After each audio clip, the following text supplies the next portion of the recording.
संतों की बधाई और शुभकामनाएं जिसको मिल जाए उसका जीवन धन्य हो जाता है, उसकी पीढ़ियां धन्य हो जाती हैं। भारत में ये परंपरा नहीं रही कि संतों के सत्कार्य को कोई भी बधाई दे, बल्कि संतों के सत्कार्य को सब लोग साक्षात प्रणाम करते हैं। और संत का स्वरूप ही इसी व्यथा में है, क्योंकि रामायण में भी लिखा है, करुणा कर करुणा निधि रोए। राम से बड़ा कोई करुणा का निधान नहीं हुआ है। ये बात अलग है कि किसी के बाप का नाम करुणानिधि थी, उसकी औलाद खतरनाक निकली, वो उल्टे दिशा में चले गए वो। लेकिन उसके बाप से अगर पूछा जाता कि ये करुणानिधि नाम कहाँ से आया, तो वो करुणानिधि राम का ही नाम था, किसी और का नाम नहीं था। इसलिए भारत के साहित्य में, भारत की संस्कृति में, भारत की सभ्यता में ये सब विद्वान है।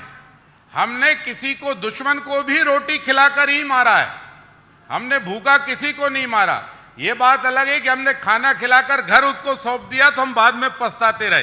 करुणा करो, निश्चित रूप से करना चाहिए, सब सेवा के कार्य करो, लेकिन इस बात का ख्याल रखो कि ये सनातन का परचम अगर फहराता रहेगा, पूरे विश्व में अगर ये केसरिया फहराता रहेगा, तो ना तो कोई डसा जाएगा ना कोई भूखा रहेगा। ये सनातन, इस परंपरा का ख्याल रखिए। और इस परंपरा को आज करुणाधाम आश्रम, परम पूज्य महाराज स्वदेश शांडिल्य जी, इनके पूज्य पिताजी, वो तो एक सरकारी आवास में रहते थे, तब भी उनका व्याप पूरा साउथ टीटी नगर, पूरा नॉर्थ और पूरे समाज में था।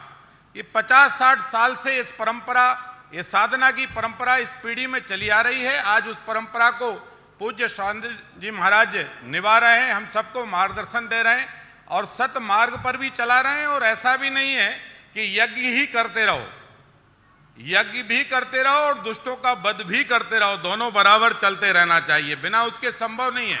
इसलिए ध्यान रखिए, मंदिर जाना भली भूल जाओ, आज की आवश्यकता है तो भूल जाना, लेकिन बेटी की सुरक्षा मत भूल जाना। मंदिर पर जाकर भगवान गुरु का सानिध्य, उनका मार्गदर्शन हमारे जीवन में पुष्प की सुगंध जैसा होता है। और यदि गुरु हमें अध्यात्म के मार्ग पर चलाने के साथ साथ सेवा के कार्य में भी आगे बढ़ाता है, तो फिर सोने पर सुहागा होता है। मुझे बहुत प्रसन्नता है और मैं ये दृढ़ता के साथ कह सकता हूं कि भोपाल में ये करुणाधाम आश्रम केवल अध्यात्म का प्रतीक नहीं है, बल्कि महाराज जी ने अपने सेवा कार्यों से सनातन की उस परंपरा को मजबूत किया है, जिसमें हम हर समय कहते हैं कि केवल पूजा अर्चना नहीं, केवल अनुष्ठान नहीं, बल्कि मानव की सेवा ही इस सनातन की सबसे बड़ी पूजा है।